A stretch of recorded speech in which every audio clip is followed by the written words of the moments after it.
While it is courageous and brave to see Captain Rex refusing to execute Order 66 and realizing the scheme even before it happened, we do have this example in canon. However, there's another one in Legends material in the expanded universe where the Ion Squad refused to execute Order 66 and even help shelter the Jedi that were being persecuted. This of course did not sit well with our favorite Sith Lord Darth Vader, who immediately went on to persecute not only the Jedi, but the so-called traitorous clone squadron. Every time Order 66 is mentioned, it's chilling to know that a lot of clones serving for years under the Jedi could turn around so easily and murder the entire Jedi Order basically. For a lot of people, the answer is quite simple: the inhibitor chips, the secret that Fives discovered and tried to reveal to everyone, although with no success unfortunately. But this turned out not to be so for all the clones. Not all the clones obeyed inhibitor chips, and here we have a different story, the story of the Ion team. This story comes from the great novel Dark Lord: The Rise of Darth Vader. It's a fantastic read. In fact, this was one of the first missions that Vader was sent for since the institution of a new empire. He was sent to deal with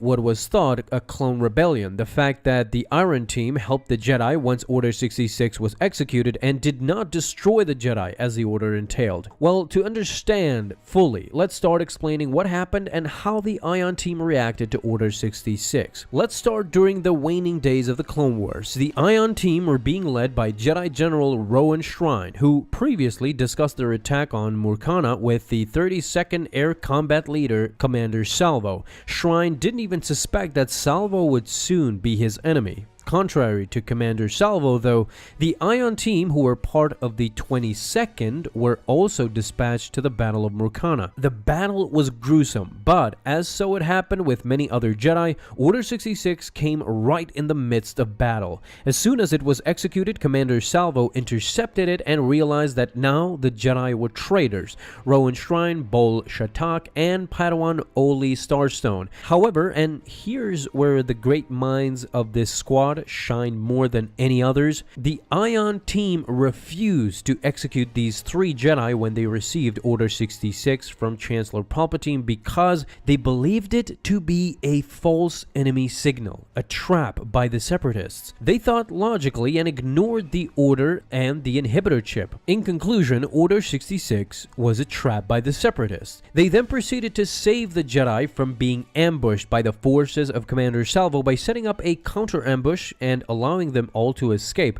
But it wouldn't be so easy. As soon as Vader caught wind of this, he immediately departed for Murkana, where as a result, Darth Vader confronted the Ion Squad. In self-defense, they proceeded to attack the Sith Lord, but of course it was to no avail. Vader killed two members of the team immediately, but Captain Clymer and Trace from the Ion team escaped into the forested hills of Murkana. Vader ordered his men to hunt down the Commandos and return them to him alive. In what was a fierce duel, Darth Vader decapitated Bol Shatak, but afterwards a clone shock trooper informed him that both the Commandos had been apprehended, and because they basically committed treason, Darth Vader sent them to be imprisoned on Ago 9. You can see the cruel thinking of Vader here. In some instances, Vader would kill anyone who attacked him. How dare they attack the Dark Lord of the Sith?